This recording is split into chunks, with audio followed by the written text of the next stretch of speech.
वीतराग शर्मा भगवान महावीर स्वामी के पावन पवित्र श्री चरणों में कोटि सह वंदन नमः। वर्तमान आचार्य सम्राट पूज्य गुरुदेव श्री श्री मुनि जी महाराज साहब के चरणों में अनंत अनंत वंदन नमः। आगम जाता आगम पुरुष उपाध्याय पर्व पूज्य गुरुदेव श्री जितेंद्र मुनि जी महाराज साहब के चरणों में अनंत अनंत वंदन नमः।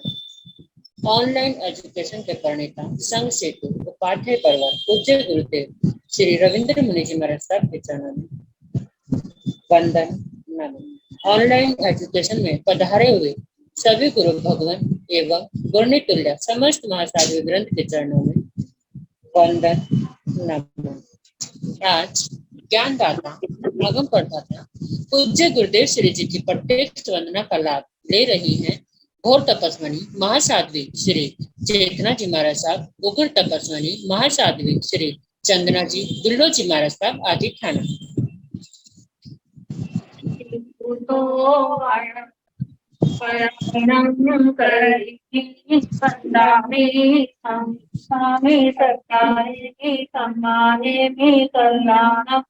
मंगलम देव्यं चेयं पज्वास्मं वन्दामि भूतो आयानिनं करिमि वन्दामि नामस्तामि सत्कारेमि सम्मानेमि कल्याणं मंगलम देव्यं चेयं पज्वास्मं वन्दामि भूतो आयानिनं करिमि वन्दामि नामस्तामि सत्कारेमि सम्मानेमि कल्याणं मंगलम देव्यं चेयं पज्वास्मं लोक साधना जी आपको कुछ आता है।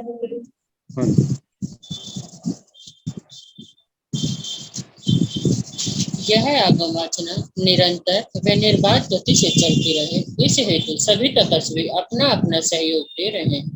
आज की तपस्या तरुण तपस्विनी महासाध्वी श्री शमा जी महाराज साहब उपवास हम सभी तपस्वियों के तप की अनुमोदना करते हैं और उनके तप की शिक्षाता पूछते हैं।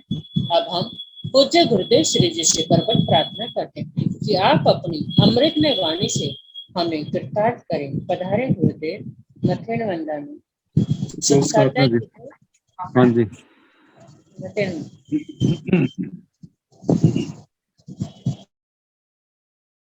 नमो अरिहंताण नमो सिद्धाण नमो आयर्याण नमो ओवधायाण नमो लोय सव साहुण सो पंच नमोकारो सर्व पावकणासन मंगलानां सम्मेसिन परमं हरि मंगलम्।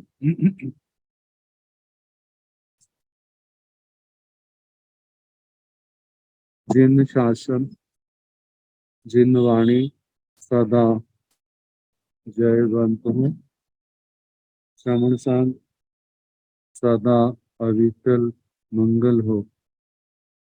मुक्ति को प्राप्त श्रमण भगवान महावीर स्वामी उनकी परम पावन कल्याणी भागवती वाणी वाचक प्रमुख श्री इंद्र भूति गौतम आदि गणधर भगवान युग प्रधानाचार्य परम पूज्य श्री सुधर्मा स्वामी जी उनकी परम पावन पाठ परंपरा वर्तमान आचार्य ज्ञान योगी परम पूज्य श्री मुनि जी एवं गुरुजन सबके पावन चरण स्रोतों में मेरा अनंत अनंत बार वंदना नमस्कार।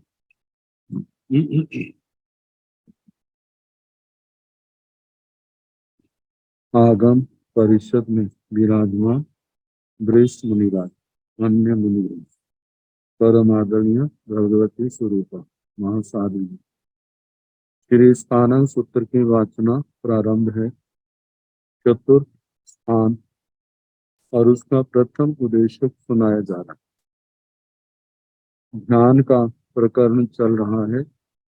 आरत ध्यान, रुद्र ध्यान, धर्म ध्यान के संबंध में सुना चुके। अब शुक्ल ध्यान के संबंध में है। सुक्के झाड़े चौ बीहे चौ पड़ो बियारे पणत्ते तन जहा उहुत वियक्के सवियारी एगत वियक्के अभियारी सोहम किरिये अन्यत्ति समुच्छेद किरिये अपरिवर सुक्कसण झानस चतारी लक्षण प्रणता तन जहा अब बहे असमोहे विवेके व्यू सज्ज सुक्कसण झानस चतारी आलंबन प्रणता तन जहा अंति मुक्ति अज्जवे मध्यवे सुक्कसण झानस चतारी अणुपेहाव प्रणता तन जहा अनंत वत्याणुपेहा दि परिणामाणुपेहा अशुभाणुपेहा अवायाणुपेहा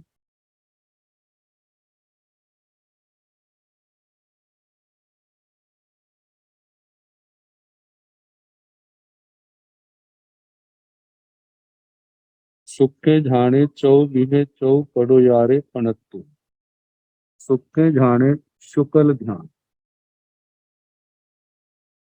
चौ बिहे चतुर्विध 4 प्रकार का चौ पड़ो बजारे जिसका 4 पदों में अवतरण होता है। जैसे लक्षण,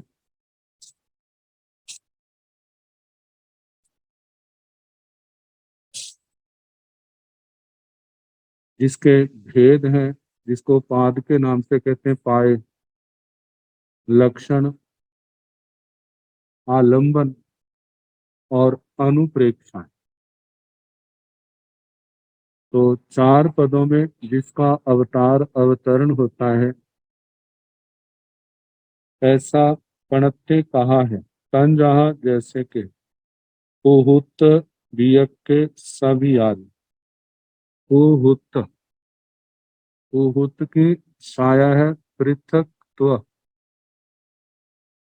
बियक के वितरक, सवियारी सविचारी, पृथकत्व वितरक सविचारी। दूसरा है एकत्व बियक के अवियारी, एकत्व वितरक अविचारी। तीसरा है सूहुम क्रिय अनियति, सूक्ष्म क्रिय अनिवृत्ति। चौथा है समुच्छिन्न क्रिय अपरिवाही, समुच्छिन्न क्रिय अप्रतिवादी अप्रतिपाती, समुच्छिन्न क्रिय अप्रतिपाती। तो सबसे पहला है पृथकत्व वितरक सविचारी। पृथकत्व का अर्थ है अलग अलग, पृथक पृथक। वितरक का अर्थ है श्रुत ज्ञान, शास्त्र। और सविचारी का मतलब है जिसमें एक सब विषय से दूसरे विषय में जाना, दूसरे से तीसरे में जाना। चिंतन का जो विषय है एक पर्याय से दूसरी पर्याय में, दूसरी पर्याय से तीसरी पर्याय में, ऐसे अलग अलग। और एक द्रव्य से दूसरे द्रव्य में, दूसरे द्रव्य से तीसरे द्रव्य में, तीसरे से चौथे में, ऐसे अलग अलग, कभी किसी में कभी किसी में कभी किसी में। ऐसा भी कहा जाता है द्रव्य से पर्याय में, पर्याय से द्रव्य में, शब्द से अर्थ में, अर्थ से शब्द में। किसी एक द्रव्य को लेकर के उसके संबंध में चिंतन विचार करना, उस द्रव्य के ऊपर घटने वाले उत्पाद, व्यय, द्रव्य, ये जो त्रिपदी है, इसके संबंध में विचार करना। जैसे आत्मा द्रव्य है, इसके ऊपर घटने वाले उत्पाद, व्यय, द्रव्य। तो उत्पाद एक पर्याय का जन्मना, उत्पन्न होना। व्यय का मतलब एक पर्याय का विनाश होना। जब पूर्व पर्याय का विनाश होता है तो उसके साथ ही दूसरी पर्याय का जन्म भी होता है।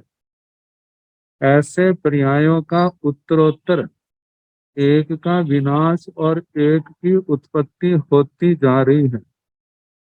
लेकिन द्रव्य को लेकर के जो आत्म द्रव्य है वह तो पहले भी था, अब भी है, आगे भी रहेगा। लेकिन पर्यायों का जैसे जैसे विनाश हो रहा है वह अतीत का विषय बनती जा रही है और वर्तमान में नई नई पर्याय और पैदा हो रही। तो जीव के ऊपर, उद्गल के ऊपर जो घटने वाली नाना प्रकार की अवस्थाएं, इनके संबंध में चिंतन किया जाता है। सामान्य रूप से तो नहीं, लेकिन जिस समय श्रुत ज्ञान के अंदर, मतलब गंभीर श्रुत ज्ञान अत्यंत गहराई से आगे बढ़ जाता है, तो एक ही बात को अनेक अनेक दृष्टियों से उसके ऊपर विचार किया जाता है। जिसको जो ज्ञान होगा वही तो उसके ऊपर विचार करेगा और उनके चिंतन का, उनके विचार का मूल आधार जो है वह श्रुत ज्ञान होता है। जैसे 9 तत्वों के अंदर जब मोक्ष का वर्णन किया जाता है तो जब पहले सिद्ध भगवंतों के संबंध में विचार किया, सिद्ध भगवंतों के 2 भेद हैं, अनंतर सिद्ध और परंपर सिद्ध।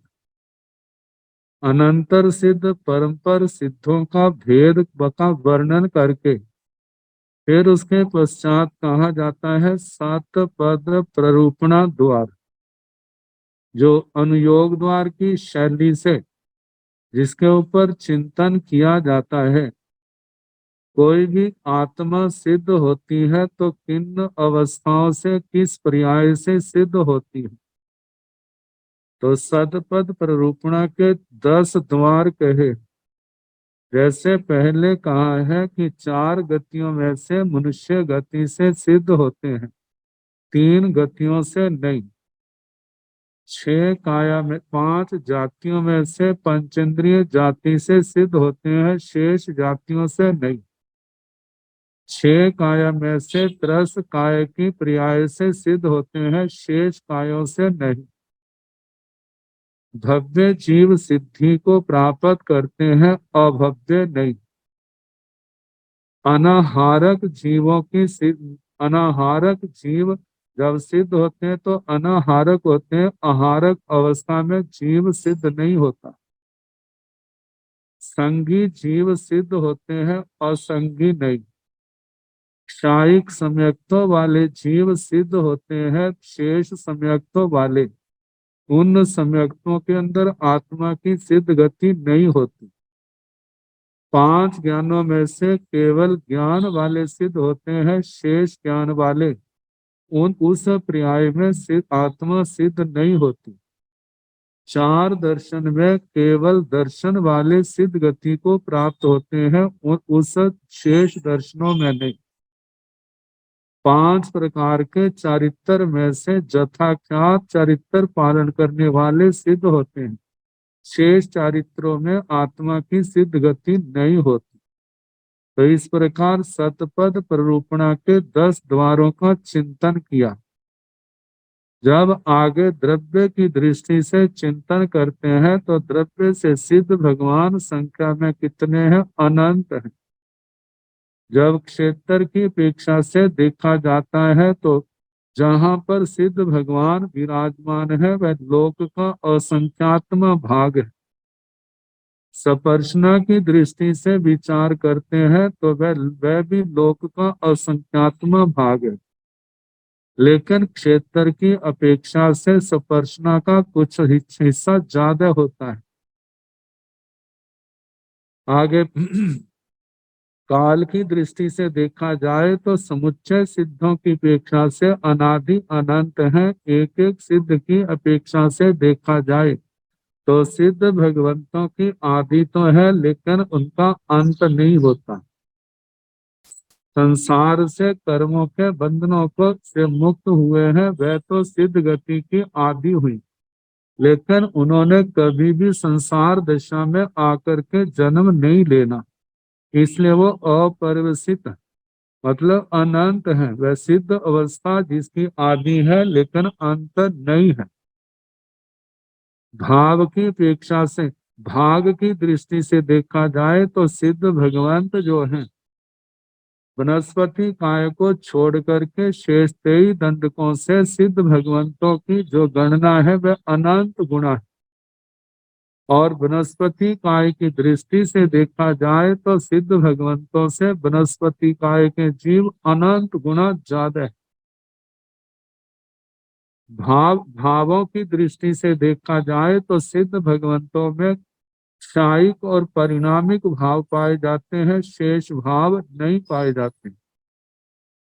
अंतर की दृष्टि से देखा जाए तो केवल ज्ञान केवल दर्शन की लब्धि ऐसी है, इनकी आदि तो है अंत नहीं, इनका अंतर नहीं पड़ता। अल्प बहुत्व की दृष्टि से देखा जाए तो एक समय में नपुंसक लिंग सिद्ध हो तो ज्यादा 10 सिद्ध हो सकते हैं, इससे ज्यादा नहीं। और स्त्री लिंग में सिद्ध हो तो एक समय में ज्यादा से ज्यादा 20 हो सकते हैं, इससे ज्यादा नहीं। पुरुष लिंग में सिद्ध हो तो ज्यादा से ज्यादा एक समय में 108 सिद्ध होते हैं, इससे ज्यादा नहीं। तो कहा जाता है इन सिद्धों में भी यदि 1 से लेकर के 32 तक की संख्या में सिद्ध हो तो लगातार 8 समय तक सिद्ध हो सकते हैं, और उसके पश्चात अवश्य विरह पड़ेगा। विरह जो है कोई भी जीव सिद्ध नहीं होगा, वह अंतर जो है कम से कम 1 समय का है और ज्यादा ज्यादा 6 महीने का है। 6 महीने के समाप्त होते ही इस मनुष्य लोक से कहीं ना कहीं से कोई ना कोई जीव सिद्ध गति को अवश्य प्राप्त करेगा। 33 से लेकर के 48 तक की संख्या में सिद्ध हो तो लगातार 7 समय तक सिद्ध हो सकते हैं। उसके बाद अवश्य विरह पड़ेगा। वो विरह जो है कम से कम 1 समय का, ज्यादा से ज्यादा 6 महीने का। 49 से लेकर 60 तक की संख्या में सिद्ध हो तो लगातार 6 समय तक हो सकते हैं, उसके बाद अवश्य विरह पड़ेगा। 61 से लेकर 72 तक की संख्या में सिद्ध हो तो वो 5 समय तक सिद्ध हो सकते हैं, इससे ज्यादा नहीं, उसके बाद अवश्य विरह पड़ेगा। 73 से 84 तक यदि इस संख्या में लगातार सिद्ध हो तो 4 समय सिद्ध हो, उसके बाद अवश्य अंतराल पड़ेगा, विरह पड़ेगा। 85 से 96 तक की संख्या में सिद्ध हो तो लगातार 3 समय तक सिद्ध हो और उसके बाद अवश्य विरह पड़ेगा। 97 से 102 तक की संख्या में सिद्ध हो तो लगातार 2 समय सिद्ध हो सकते हैं, उसके बाद अवश्य विरह पड़ेगा। और 103 से लेकर के 108 तक की संख्या में सिद्ध होते हैं तो लगातार मतलब कि एक ही समय तक सिद्ध हो, उसके बाद अवश्य विरह पड़ेगा। वो विरह 1 समय का भी हो सकता है और वो ज्यादा से ज्यादा 6 महीने का भी हो सकता है, और उसके पश्चात कहीं से भी सिद्ध गति को इस मनुष्य लोक से जीव अवश्य जाएगा। तो इस प्रकार नयों की दृष्टि से अनेक दृष्टियों से विचार किया जाता है। ध्यान में बैठ करके शुद्ध ज्ञान का आलंबन लेकर के एक विषय से दूसरे विषय में, दूसरे विषय से तीसरे विषय में द्रव्य की दृष्टि से, पर्याय की दृष्टि से, द्रव्य की दृष्टि से, शब्द अर्थ इनकी अपेक्षा से, सात नयों की अपेक्षा से पदार्थों के संबंध में गहन चिंतन इस शुक्ल ध्यान के अंदर किया जाता है। तो कहा जाता है पहले पहले पहले ध्यान में पृथकत्व, अलग अलग विषयों के ऊपर लगातार ये ध्यान चलता है। तो पृथकत्व, अलग अलग, वितरक, श्रुत ज्ञान, सविचारी, जिसमें मन के द्वारा उसमें विचरण होता है, एक स्थान से दूसरे स्थान पर, तीसरे चौथे, ऐसे लगातार। वर्तमान में भी यदि हम विचार करें, जैसे हमारे सामने श्री उत्तराध्ययन सूत्र है, और ध्यान के अंदर बैठ करके हम उत्तराध्ययन के अध्ययनों को 1 से लेकर के 36 अध्ययनों तक उनका नाम ले, फिर उसके वजह पूर्वानुपूर्वी है, पश्चानुपूर्वी में लास्ट से ले 36वें अध्ययन से लेकर के प्रथम अध्ययन में, जिनको जो उत्तराध्ययन सूत्र सारा याद है, ध्यान में पूर्ण अभ्यास है, ध्यान में बैठ करके एक गाथा से ले क्रम से संजोगा विपमुक्त से लेकर के 36वें अध्ययन की अंतिम गाथा तक उसका पूर्ण अध्ययन कर दिया। फिर उसके बाद जो 36वें अध्ययन की अंतिम गाथा है, उससे उल्टे क्रम से प्रथम अध्ययन की प्रथम गाथा तक उसकी फिर आवृत्ति की।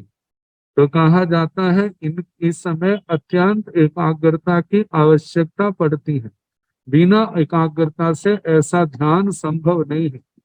अब इसमें जो ध्यान है, एक से दूसरे प्रसंग में, दूसरे तीसरे में, ऐसे मन का संचरण होता रहता है। तो ये जो है शुक्ल ध्यान का प्रथम चरण है। और दूसरा चरण जो है एकत्व वितरक अविचारी। एकत्व का मतलब एक ही प्रसंग के ऊपर, चाहे वो द्रव्य है, चाहे वो पर्याय है, चाहे शब्द है, चाहे वो अर्थ है, किसी एक नय की दृष्टि से एक ही प्रसंग के ऊपर ध्यान एकाग्र किया है। जैसे कहा जाता है एक पोगल निविष्ठ दिट्ठी, एक पुद्गल के ऊपर दृष्टि को एकाग्र कर दिया है, अब उसी के संबंध में उसी के अंदर लीनता है और किसी की ओर नहीं है। तो कहा जाता है जैसे निर्वात स्थान पर जैसे दीपक जल रहा है, दीपक की जो अग्नि शिखा है, जरा भी उसके अंदर कंपन दिखाई नहीं देता, इसी प्रकार इस दूसरे ध्यान के अंदर भी विचारों के अंदर थोड़ा सा भी संचरण विचरण नहीं होता। तो इसलिए कहा जाता है कि चिंतन का विषय श्रुत ज्ञान तो है, लेकिन एक ही बात को लेकर के उनका जो ध्यान चल रहा है, तो अब एक को छोड़कर दूसरे में नहीं जाते, इसलिए वो अविचारी है।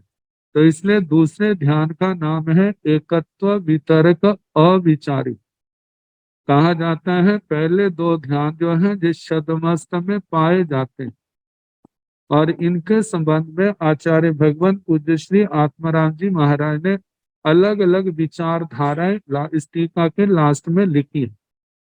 तो कहा कि पहले दो ध्यान जो है वे छद्मस्तों के हैं, पहले दो भेद, और दूसरे दो भेद जो हैं वे केवली के अंदर पाए जाते हैं। तो उसमें तीसरा भेद जो है सोहम क्रिय अनियट्टी, जिस समय 14वें गुण स्थान में प्रवेश का समय आता है, तो जो अंतिम अंतर मुहूर्त है, जिस आत्मा के कर्म सम भाव में चल रहे हैं, मतलब के कर्मों की स्थिति में उनके अंदर विषमता नहीं है, तो वे तो बिना समुद्घात के ही उस समय तक पहुंच जाते हैं। और जिनके कर्मों के अंदर विषमता है, तो वे केवल समुद्घात के द्वारा कर्मों की स्थिति को सम कर लेते हैं। सम होने के पश्चात जब अंतर मुहूर्त शेष रह जाता है, उस समय संयोगी अवस्था से आत्मा ने अयोगी अवस्था को प्राप्त करना है, और उस अयोगी अवस्था को पाने के लिए पहले योगों का निरोध करना पड़ता है। तो पहले योगों का जो स्थूल रूप है उसका निरोध किया जाता है, और स्थूल के बाद फिर सूक्ष्म की ओर उनका निरोध किया जाता है। कहा जाता है केवल सूक्ष्म श्वासोश्वास की क्रिया रहती है इस तीसरे ध्यान के अंदर। और जिस समय वह सूक्ष्म क्रिया भी मन वचन काया की श्वासोश्वास आदि सारी क्रियाएं जो है निरुद्ध हो जाती हैं, अवरुद्ध हो जाती हैं, तो आत्मा 13वें इस तीसरे ध्यान के शुक्ल ध्यान के तीसरे चरण को पार करके चौथे चरण में प्रवेश कर जाता है। और चौथे चरण में जो 14वां गुण स्थान है जिसके अंदर तीनों योग सारा शरीर जो है बिल्कुल निष्पन्द हो गया है। कोई उसके अंदर हिलना झुलना कोई क्रिया नहीं पाई जाती। कोई दूसरा व्यक्ति करता है तो बात अलग है, लेकिन आत्मा अपने आप में पूर्ण रूप से निष्काम अवस्था को प्राप्त होगी। जिस चौथे चरण में जिसको और जिस अवस्था को कहा है अलेशी भी कहा जाता है और साथ में शैलेशी भी कहा जाता है। अलेशी इसलिए कहा जाता है कि जहां पर समस्त लेशों का विच्छेद हो जाता है। सभी छह लेशा में से पहले जो थी 13वें गुण स्थान में परम शुक्ल लेशा थी और उसका भी निरोध हो जाता है।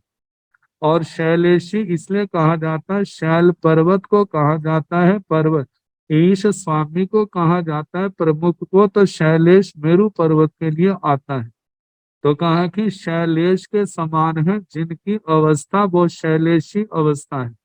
तो जैसे मेरु पर्वत कंपायमान नहीं होता ऐसे उनके योग भी कंपायमान नहीं होते।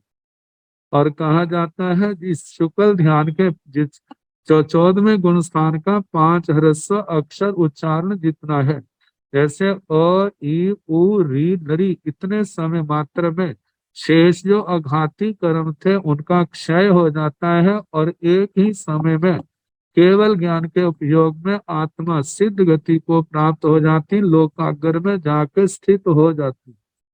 तो इस प्रकार के शुक्ल ध्यान का तीसरा और चौथा चरण, प्रथम और द्वितीय चरण जो है वह जो है शतमस्तों में पाया जाता है। तीसरा और चौथा चरण केवली भगवंतों में पाया जाता है। तीसरा चरण जिस समय जोगों का निरोध किया जाता है, निरोध की प्रक्रिया की जाती है वह समय है। और चौथा चरण जो है वह 14वें गुण स्थान का है। तो कहा जाता है कि सोहम क्रिय अनियति, सोहम सूक्ष्म क्रिय अनिवृत्ति। मतलब जहां पर क्रिया जो है केवल श्वासोश्वास क्रिया और साथ में योगों का निरोध किया जा रहा है। ये क्रिया सूक्ष्म रूप से पाई जाती है और इस क्रिया से आत्मा जो है अब अक्रिय की ओर जा रहा है। इस अवस्था से निवृत्त नहीं होगा, मतलब पीछे नहीं हटेगा। तो इसलिए इसका नाम पड़ा है सूक्ष्म क्रिय और निवृत्ति। और चौथा चरण जो है समुच्छिन्न क्रिय अपरिवाही। समुच्छिन्न का मतलब समुच्छिन्न क्रिया का मतलब समुच्छिन्न क्रिया, जहाँ क्रिया का पूर्ण रूप से समुच्छेद हो गया, मतलब अब कोई भी क्रिया आत्मा के अंदर नहीं पाई जाती। जैसे 10वां गुण स्थान पार किया था तो केवल इरियापथी की क्रिया रह गई थी। अब 14वें गुण स्थान में इरियापथी की क्रिया का भी पूर्ण रूप से निरोध हो गया। तो कहा अपरिवाही का मतलब अप्रतिपाती, जहां से आत्मा का प्रतिपात पतन नहीं होता, गिरती नहीं है। इसके बाद आत्मा कर्मों के क्षय होने पर सिद्ध गति को ही प्राप्त होता है। तो इसलिए चौथे चरण का नाम है समुच्छन्न क्रिय अपरिवाही, समुच्छन्न क्रिय अप्रतिपाती। अब इसके आगे सुखसरण झाणस चत्तारी लक्षणा पणता, शुक्ल ध्यान के 4 लक्षण कहे। तंजाहा जैसे कि अबहे, अव्यथ, असमोहे, असमोह, विवेगे, विवेक, व्युसर्गे, व्युत्सर्ग,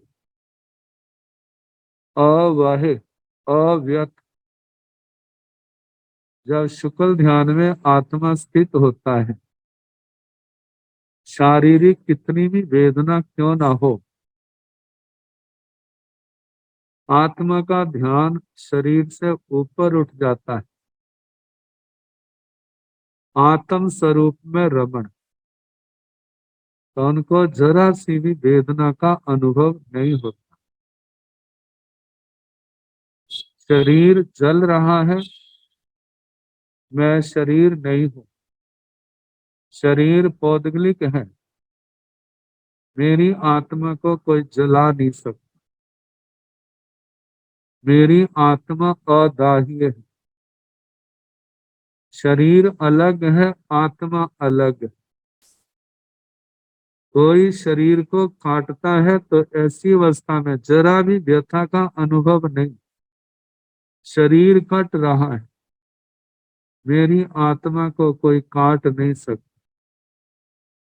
कैसी भी वेदना क्यों ना हो, जैसे गैस कुमार जी कहते हैं व्यूला, अत्यंत प्रचंड वेदना, लेकिन शुक्ल ध्यान के अंदर इतनी समता में आ गए, अब उसका अनुभूति नहीं हो रही, उस वेदना से ऊपर उठ गए। शरीर नश्वर है, मेरी आत्मा शाश्वत, तो अव्यथ, व्यथा का अभाव। दूसरा है असमोहे, असमोह,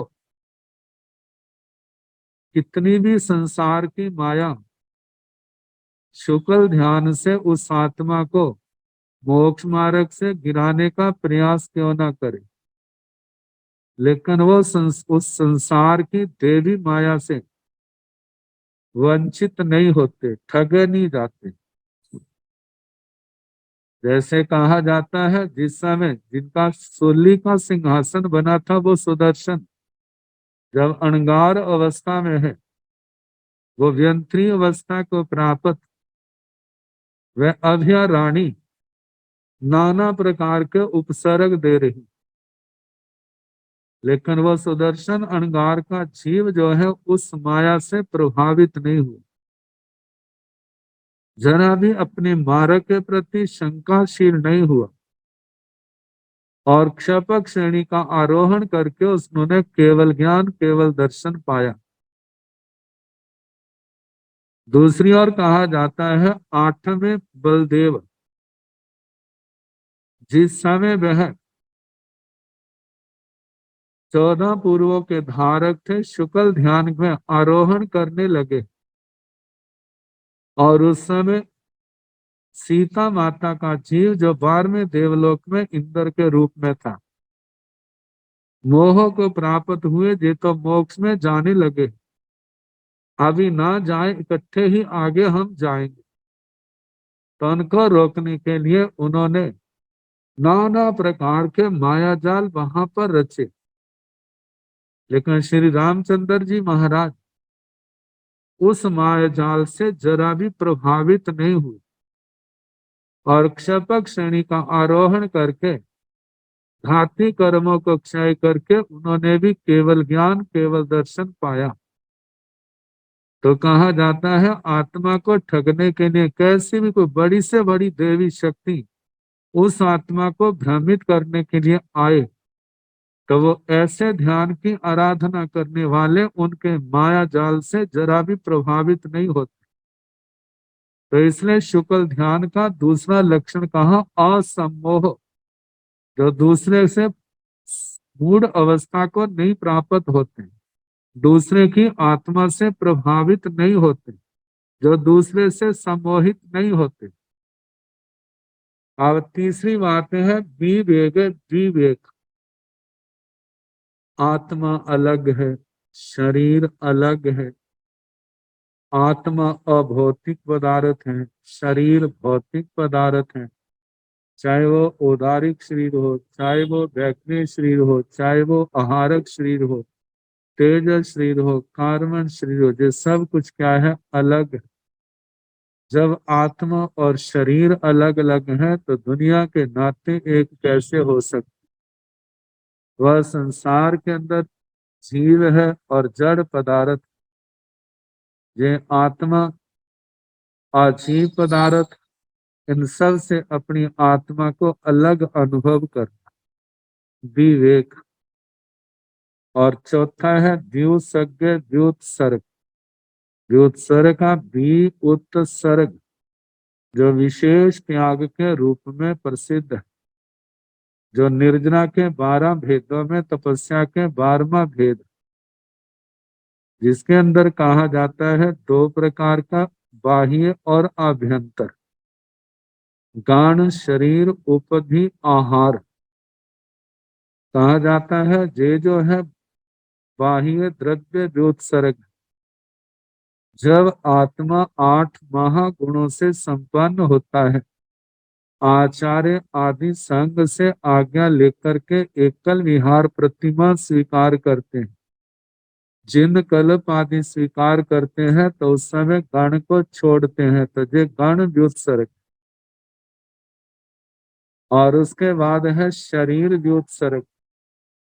शरीर के प्रति कोई आसक्ति नहीं, शरीर का कोई संस्कार नहीं, गर्मी हो सर्दी हो कैसा भी हो, शरीर के मोह से जो ऊपर उठ गए, किसी प्रकार का भी परिसर आए उपसर्ग आए उसको समता से सहन करते हैं, तो शरीर व्युत्सर्ग। आगे उपदि व्युत्सर्ग, जैसे जैसे साधना में परिपक्वता आती है उस एकल विहार में भी दृढ़ता आती है, तो वह धीरे धीरे जो उपकरण जिन कल्प एकल विहार प्रतिमा के हैं उनको भी छोड़ते जाते हैं। आखिर में आहार आदि को तो छोड़ते हैं, लेकिन जब जीवन का अंतिम समय आने लगता है तो वो आहार का भी परित्याग कर देते हैं, तो ये द्रव्य व्युत्सर्ग है। आगे भाव व्युत्सर्ग, कर्म कषाय संसार, 8 कर्मों के बंधनों के जो जो हेतु है उनका परित्याग करना। कषाय 4 कषाय, ताकि इन 4 कषायों के जो उत्पत्ति में निमित्त कारण है उनसे प्रभावित नहीं होना, और जिन इन कषायों की जिन जिन कारणों से कषाय मोनि कर्म बंधता है उनका परित्याग करना, उनका आचरण नहीं करना। कषाय व्युत्सर्ग, संसार व्युत्सर्ग, 4 प्रकार का संसार है, नारकियों का, त्रेंचों का, मनुष्य का, देवताओं का। इस संसार के मूल हेतु जो है उनका भी विच्छेद, उनके उनके ऊपर उनसे भी ऊपर उठ जाना। जो भी मेरा संयम है, मेरा तप है, दिसंबर निर्जरा के लिए है, इसके बदले मेरे को संसार के किसी भी पदार्थ की किसी भी उपलब्धि की कोई आवश्यकता नहीं है।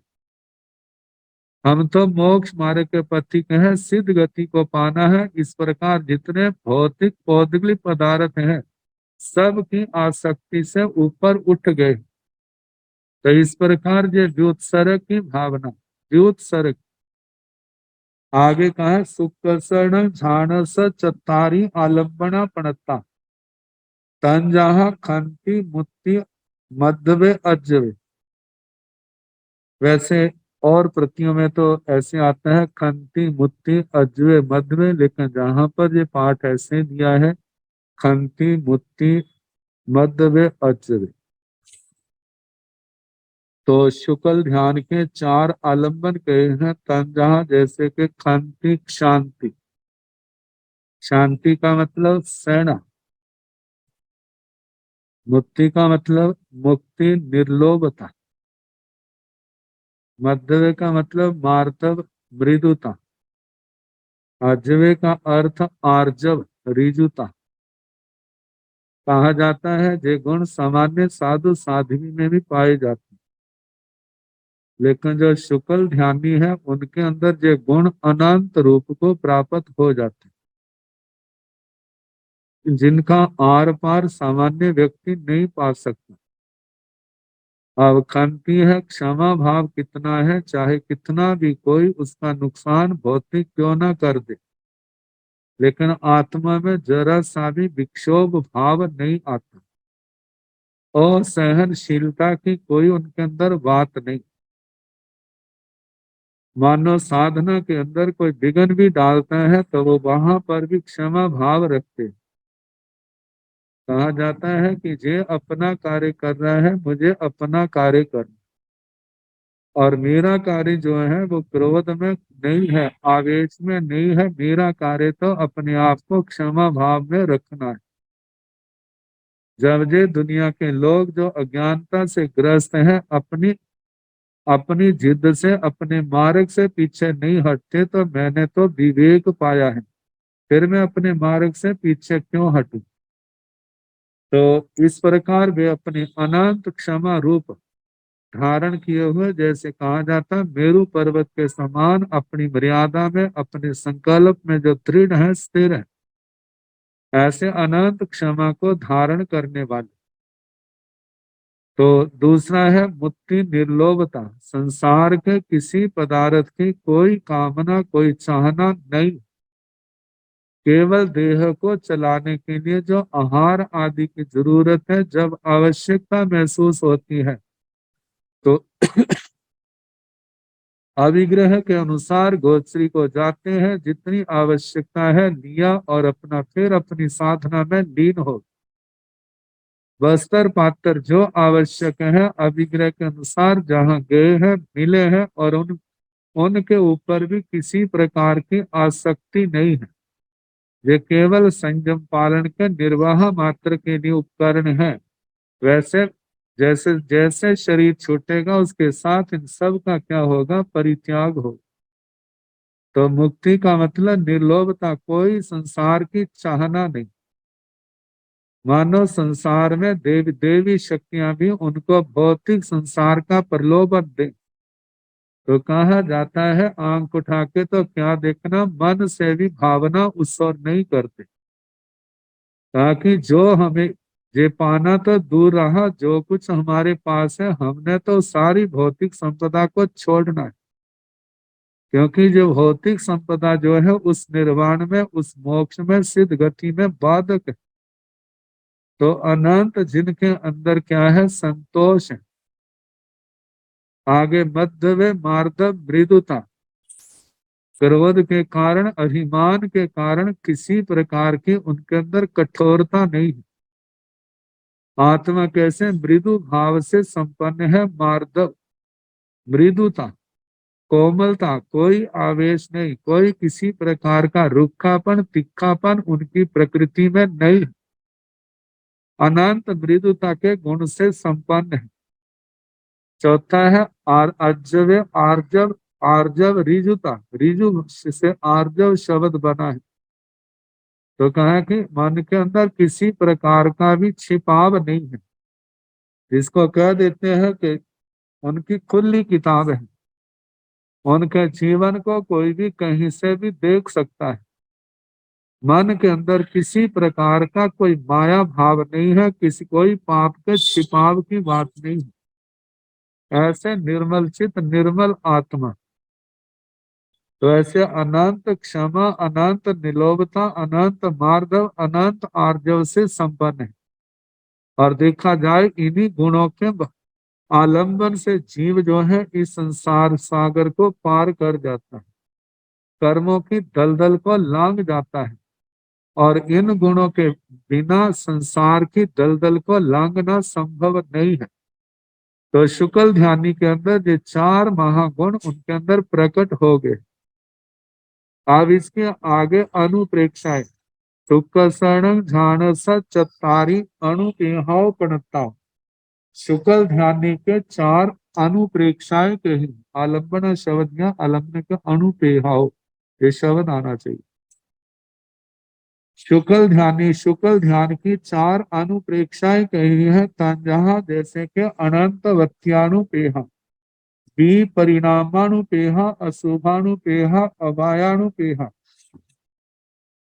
अनंत वर्तितानुप्रेक्षा, परिणामानुप्रेक्षा, अशुभानुप्रेक्षा, अवायानुप्रेक्षा, अनंत वर्तितानुप्रेक्षा, संसार के अंदर अनंत भाव को देखना।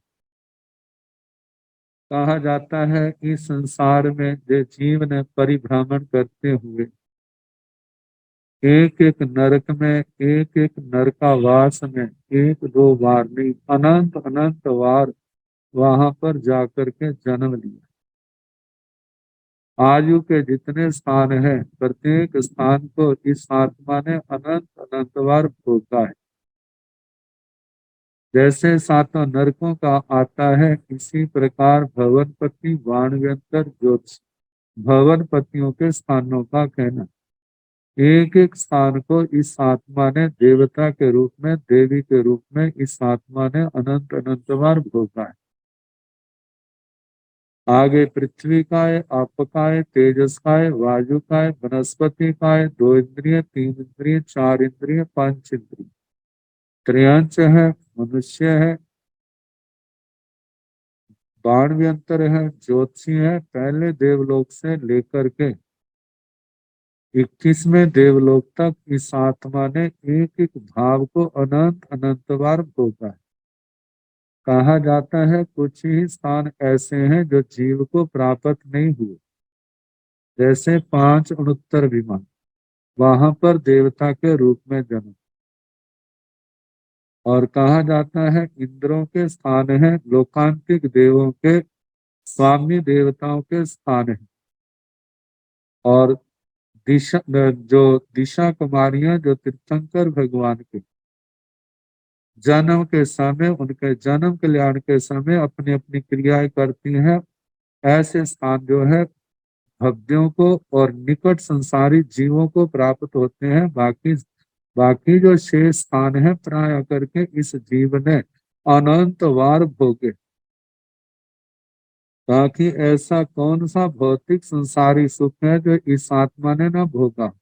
और 63 शाखा पुरुष जो है उनमें भी चक्रवर्तियों का, वासुदेवों का, बलदेवों का, बलभद्र जो पृथ्वी वासुदेव, ये भव्य जीव ही प्राप्त करते हैं, कुछ बार ही जो प्राप्त होते हैं। तीर्थंकर भगवान का भव तो चरम शरीर का है, बाकी जो है एक दो बार, बाकी इसके अलावा जो और स्थान है इस जीव ने अनंत बार भोगे। लेकिन फिर भी आत्मा की तृप्ति नहीं होती, आत्मा को संतोष नहीं होता। तो कहा जाता है ऐसे अनंत वर्तितानुपेक्षा, ऐसे अनंतता का चिंतन करना। और कहा जाता है जैसे अनंत पुद्गल प्रावर्तन एक एक जीव के हो गए, तो ऐसा कौन सा पुद्गल है जो आहार के रूप में, शरीर आदि के रूप में इस आत्मा ने अनंता अनंत बार इन पुद्गलों को ग्रहण नहीं किया और छोड़ा नहीं। और ऐसा कौन सा जीव है जिसके साथ दुनिया का कोई भी, जिसको कहते हैं खट्टा मीठा, अनुकूल और प्रतिकूल संबंध एक एक जीव के साथ अनंत बार नहीं हुए।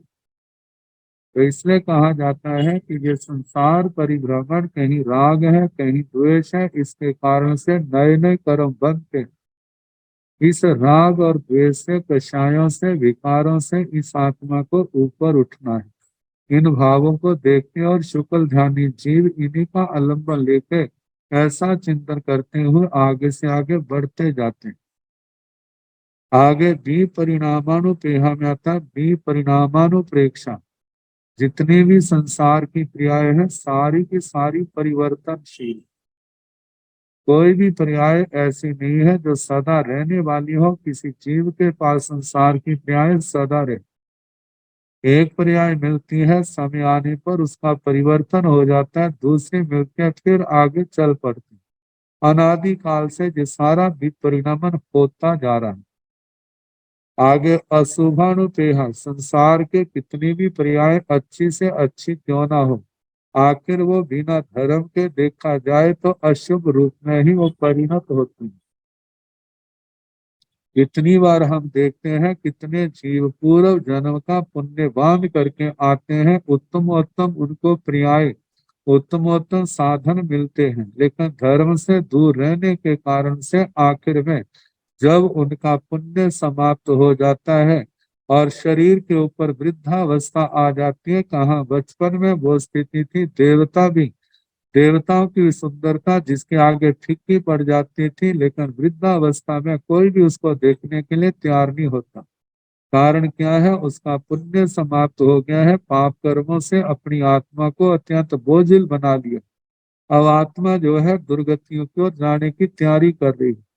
तो कहा जाता है कि ऐसे जितने भी संसार के भोग हैं, इनका आखिर अंतिम परिणाम क्या है? अशुभ ही।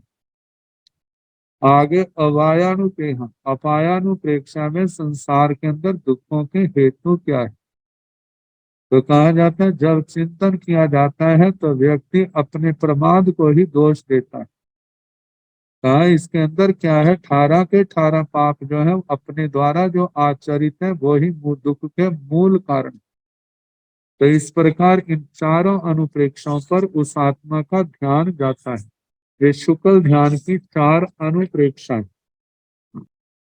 कहते हैं शुक्ल ध्यान की सार्थकता अनुप्रेक्षा के साथ। अनुप्रेक्षा तत्व चिंतन। अपने जिस शब्द जिन भावों के लिए अनुप्रेक्षा आता है वैदिक संप्रदाय में, उन्हीं भावों को प्रकट करने के लिए निदिध्यासन इस शब्द का प्रयोग होता है। मतलब हमारे अनुप्रेक्षा वहां पर निदिध्यासन। तो अनुप्रेक्षा से श्रुत ज्ञान विज्ञान के रूप में परिणत हो जाता है। मतलब श्रुत ज्ञान विज्ञान के रूप में परिणत होता है, क्योंकि ज्ञान निर्मल होता जाता है जितना बार बार चिंतन करते।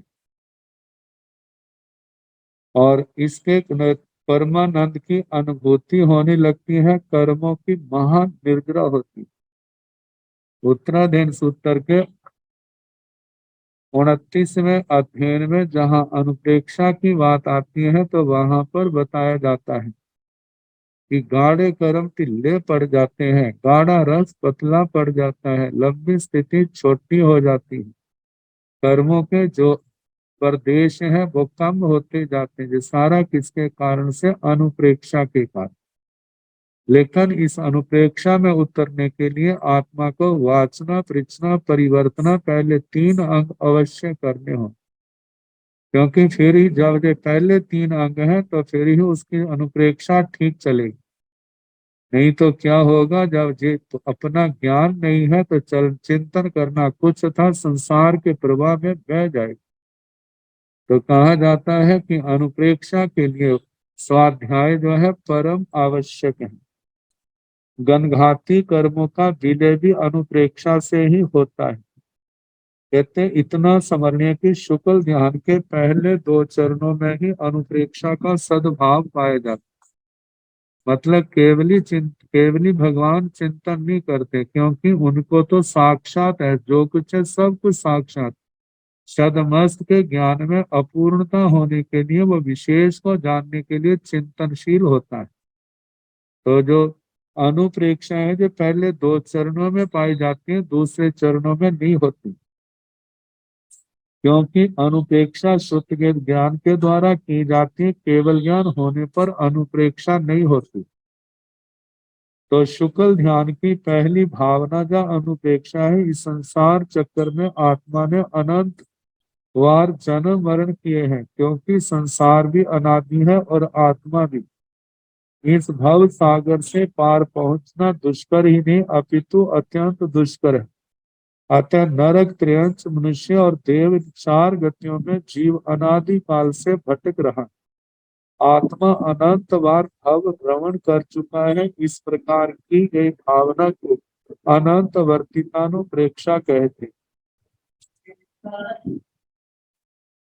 जिसके संबंध में कहा कि एस अनाई जीवो संसारो सागरो व दुत्तारो नाराय तिरिय नरामर भवेसु परिहिंदाय जीवो।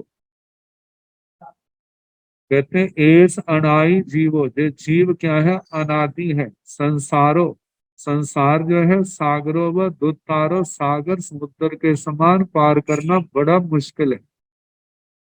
नाराय तिरिय नरामर भवेसु परिहिंदाय जीवो।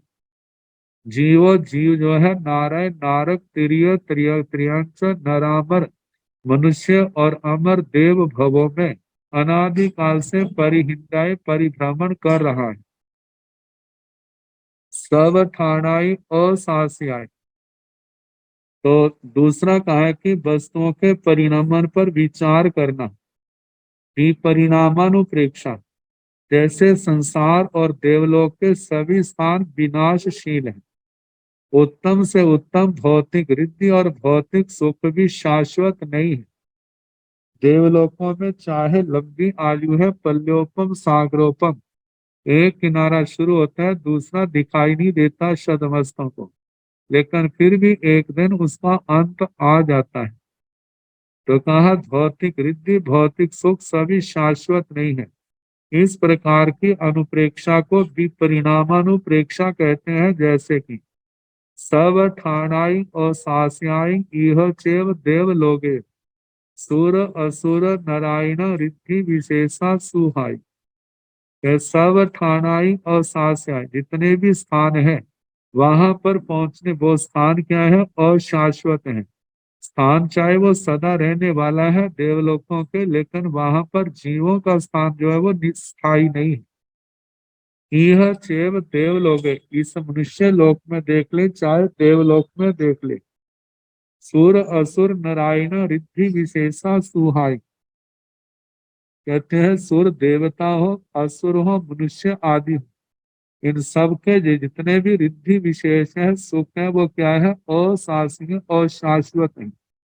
ऐसा चिंतन करना जो है वह क्या है? विपरिणामानुप्रेक्षा है। अब इसके आगे तीसरी जो है अशुभानुप्रेक्षा, संसार के अशुभ स्वरूप पर विचार करना। जैसे इस संसार को धिक्कार है, जिसमें एक सर्वांग सुंदर रूप गर्वित मनुष्य मरकर अपने ही कलेवर में कृमि के रूप में उत्पन्न हो जाता है और उसी को खाने लग जाता है। इस प्रकार की भावना को अशुभानुप्रेक्षा कहा जाता है। कहते हैं धी संसारो जन्मी जुबानो परम रूप गम्यो, मरियोण जायाई कीमी तथ्यव कड़ेबरे नियाय। इस संसार को धिक्कार है, जिसमें एक नौजवान परम रूप से गर्वित युवक मृत्यु को काल धर्म को प्राप्त होकर उसी शरीर में पैदा हो जाता है। शुक्ल ध्यान की चौथी अनुप्रेक्षा है आश्रवों से होने वाली हानि, जीवों को दुख देने वाले घोर अति घोर संकट में डालने वाले अपायों का चिंतन। वो कौन से कारण है जिनसे आत्मा संसार समुद्र में भटकता है, संसार अटवी में भटकता है। कहते जैसे वश नहीं किए हुए क्रोध मान, बढ़ती हुई माया और लोभ, विचार कषाय, संसार एवं पुनर्जन्म के मूल को सींचने वाले, इनसे ही जन्म मरण रूप संसार की वृद्धि होती है। इस प्रकार की एकाग्र विचारधारा को अपायानुप्रेक्षा कहते हैं। दसवीं कालिक सूत्र की वही गाथा की है, कोहोय मानोय अनिगहिया, मायाय लोभोय प्रबद्धमाना, चत्तारि ए कसिना कसाया, सिंचन्ति मूलाई पण पूर्ण भवस। क्रोध मान जिनका निग्रह नहीं किया, माया और लोभ निरंतर बढ़ते जा रहे हैं जिनके, कहते हैं ये चारों कषाय जो है पुनर्भव संसार संसार रूपी वृक्ष के मूल का सिंचन करने वाले। तो कहा जाता है इस प्रकार शुक्ल ध्यान का वर्णन हुआ, जिसके 16 भेद हुए। अब इसके आगे देव स्थिति आदि के संबंध में प्रसंग आएगा, तो कल जैसे समय होगा कराने का प्रयास किया जाएगा। नमो अरिहंताण, नमो सिद्धाण, नमो आयरियाण, नमो ओवधायाण, नमो लोय संसाहुण, ऐसो पंच नमोकारो सब पाव पणासनो, मंगलानंद संदेशिं परमं हवै मंगलम्। श्री चतारि मंगलम् हरिहंता मंगलम् सिद्धा मंगलम् साहु मंगलम् केवली मनत्तो धम्मो लोक मंगलम् चतारि लोकोत्तमा हरिहंता लोकोत्तमा सिद्धा लोकोत्तमा साहु लोकोत्तमा केवली मनत्तो धम्मो लोकोत्तमो चतारि शरणं प्रवज्जामि अरिहन्ते शरणं प्रवज्जामि सिद्धि शरणं प्रवज्जामि साहु शरणं प्रवज्जामि केवली पुनातं धम्मं शरणं प्रवज्जामि चार शरण सुख करने दुख करने मंगल करने और करना नहीं कोई जो भव प्राणी आश्रय सबको यथा योग्य वंदना सुख साथ